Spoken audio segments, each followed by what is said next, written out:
Oke, assalamualaikum warahmatullahi wabarakatuh. Perkenalkan, di sini nama saya Mezer Pandarvia. Saya berasal dari 2501 dengan NIM saya 103062500165. Dan di sini pada kesempatan ini saya akan membahas sebuah studi kasus tentang seorang arsitek muda bernama Farhan yang mengalami krisis identitas serta bagaimana Islam memberikan solusi terhadap permasalahan tersebut.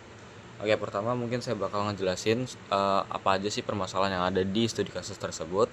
Jadi Farhan adalah seorang arsitek sukses, namun ia merasa hampa dan kehilangan tujuan hidup. Ia kemudian kembali mendalami agama, memperbaiki ibadah, dan mulai mencari makna hidup. Dalam perjalanannya, ia menghadapi dilema pekerjaan yang bertentangan dengan nilai agama serta konflik toleransi di lingkungan kerjanya. Oke, kita langsung saja ke pendapat dan hadis Al-Quran dan pendapat para ulama. Jadi untuk masalah yang pertama itu ada namanya krisis identitas dan kehampaan hidup yang dialami Farhan. Nah, Allah itu berfirman dalam Al-Quran surat Az-Zariyat ayat ke-56 yang bunyinya itu wa ma khalaqtul hinna wal insa illa liya'budun. Yang artinya itu aku tidak menciptakan jin dan manusia melainkan untuk beribadah kepadaku. Jadi kenapa sih si Farhan ini dia merasa hampa? Jadi itu merupakan apa ya namanya ya? Suatu sifat yang umum ketika seseorang itu udah mendapatkan kekayaan yang ada di dunia, dia pasti lupa siapa yang menciptakan dan dia itu diawasi oleh siapa. Dan di ayat Al-Quran ini menjelaskan kalau Allah itu menciptakan jin manusia itu yang enggak ya harus beribadah kepada dia gitu loh. Jadi Farhan ini karena emang dia nggak beribadah, akhirnya dia merasakan kehampaan dalam batinnya dia. Dan hadis riwayat Bukhari dan Muslim juga bersabda bahwa laisal kinan rotil arot walakinnal inna nasi. Artinya kekayaan itu bukanlah karena banyaknya harta, tetapi kekayaan yang sebenarnya adalah kekayaannya hati. Dan menurut Imam Ghazali, kebahagiaan sejati terletak pada kedekatan dengan Allah Subhanahu wa taala, bukan pada materi. Ibnu Qayyim juga menjelaskan bahwa hati manusia tidak tenang kecuali dengan mengingat Allah. Hal ini sesuai dengan kondisi Farhan yang merasa hampa meskipun sukses. Nah, kita lanjut ke masalah kedua. Jadi Farhan ini dia habis ngerasain hampa itu dia akhirnya mengingat nih bahwa ada Tuhan yang mengawasi dia, dan akhirnya dia kembali kepada Allah Subhanahu wa taala dengan cara taubat dan peningkatan iman. Farhan mulai sholat, habis itu juga bersedekah dan menunjukkan perubahan untuk menuju kebaikannya dalam dunia tersebut, dunianya dia. Dan di sini juga Allah berfirman dalam ayat Ar-Rod ke-28, ala bizikril lahi ta'mainul qulub, yang artinya itu ingatlah, hanya dengan mengingat Allah hati menjadi tenang. Jadi apapun masalahnya, ketika kita mengingat Allah itu pasti kita bakal ngerasa wah tenang banget nih hatinya. Kita bisa bercerita kepada Allah Subhanahu wa taala juga, kayak minta doanya dan segala macam, dan itu membuat hati kita itu merasa tenang. Dan perlu diingat lagi kalau Allah itu pastinya selalu membukakan pintu taubat bagi para hambanya. Dan di sini hadis riwayat Tirmizi, kullu bani adama khata wa khairul khata'in at-tawwabun. Yang artinya itu setiap manusia pasti pernah berbuat salah dan sebaik-baiknya yang bersalah adalah yang bertaubat. Nah, ini juga dijelaskan bahwa sebanyak apapun masalah yang ada di manusia ini, pastinya dia akan bertaubat. Sebaik-baiknya yang bersalah adalah yang bertaubat. Dan ini menurut para ulama juga, menurut Imam An-Nawawi, taubat wajib dilakukan oleh setiap muslim dan harus segera dilaksanakan. Ini menunjukkan bahwa langkah Farhan itu sudah benar dalam memperbaiki dirinya. Ya karena dia juga udah bertaubat, dia juga udah beribadah, dia juga bersedekah, dan menurut Imam An-Nawawi ini merupakan suatu hal yang benar. Kita lanjut ke masalah ketiga, yaitu dilema pekerjaan, halal dan haram dalam profesinya. Nah, jadi si Farhan ini dihadapkan pada proyek yang secara fungsi bertentangan dengan agama. Dan di sini Allah berfirman dalam surat Al-Maidah ayat kedua yang berbunyi wala ta'awanu 'alal ismi wal 'udwan, yang artinya itu dan janganlah kamu tolong menolong dalam dosa dan permusuhan.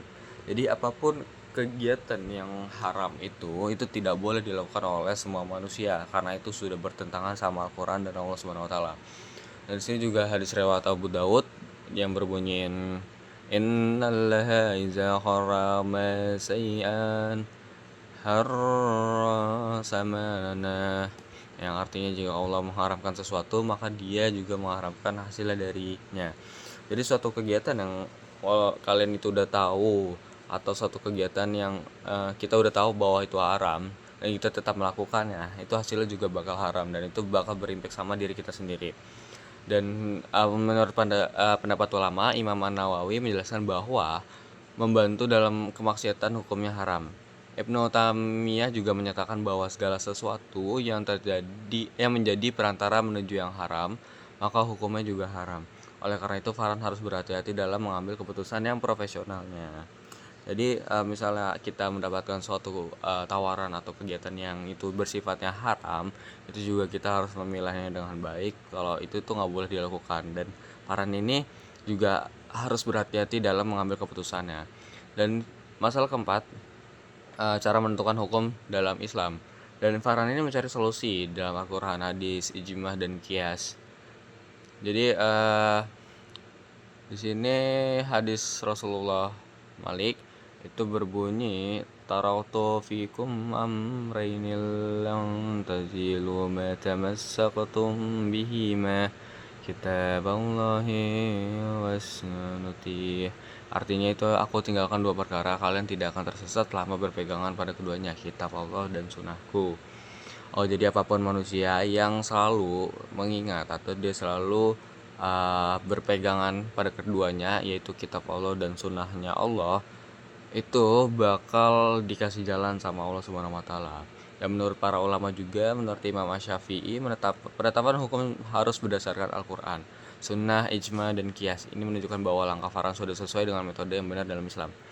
Jadi apapun masalahnya, apapun solusinya, kita itu harus selalu mencari solusi itu dengan Al-Qur'an, membaca Al-Qur'an, membaca hadis, ijma, dan qiyas juga. Itu pastinya akan dibukakan suatu jalan untuk menyelesaikan masalah tersebut. Dan yang masalah terakhir ini adalah toleransi antara umat agama. Dan tadi Farhan itu udah mengalami beberapa konflik, akhirnya dia harus menyelesaikan konflik tersebut di tempat kerjanya dengan adil yang pastinya. Dan di sini Allah berfirman dalam surat Al-Kafirun ayat ke-6, lakum dinukum waliyadin, yang artinya untukmu agamamu dan untukku agamaku.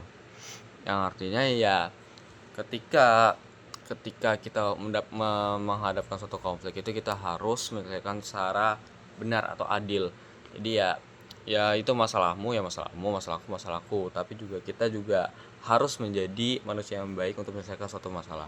Dan di sini hadis Rasulullah Abu Daud dengan bunyinya ma'azal zimiyya fa'ana khasmuhu yaumal qiyamah. Artinya barang siapa menyakiti non muslim maka aku akan menjadi lawannya di hari kiamat. Barang siapa yang menyakiti non muslim maka aku akan menjadi lawannya di hari kiamat. Oke, jadi di hadis riwayat Abu Dawud ini mengatakan bahwa siapapun orang yang tidak toleransi, ya artinya tidak toleransi sama non muslim atau yang di luar agama muslim, maka dia itu akan menjadi lawannya di hari kiamat. Berarti kita nggak boleh yang namanya bermusuhan sama agama-agama yang ada di dunia ini. Dan di sini ulama Ibnu Taimiyah juga menegaskan bahwa seorang muslim harus berlaku adil kepada semua manusia. Yusuf Al-Qaradawi juga menyatakan bahwa toleransi adalah menghormati orang lain tanpa mengorbankan akidah. Nah, dari sini kita juga harus menerapkan toleransi yang baik di dunia ini, karena ya mau nggak mau juga itu hambanya Allah juga, jadi kita harus toleransi. Jadi itu semua permasalahan yang dihadapi Farhan dan pendapat saya serta dalil-dalilnya.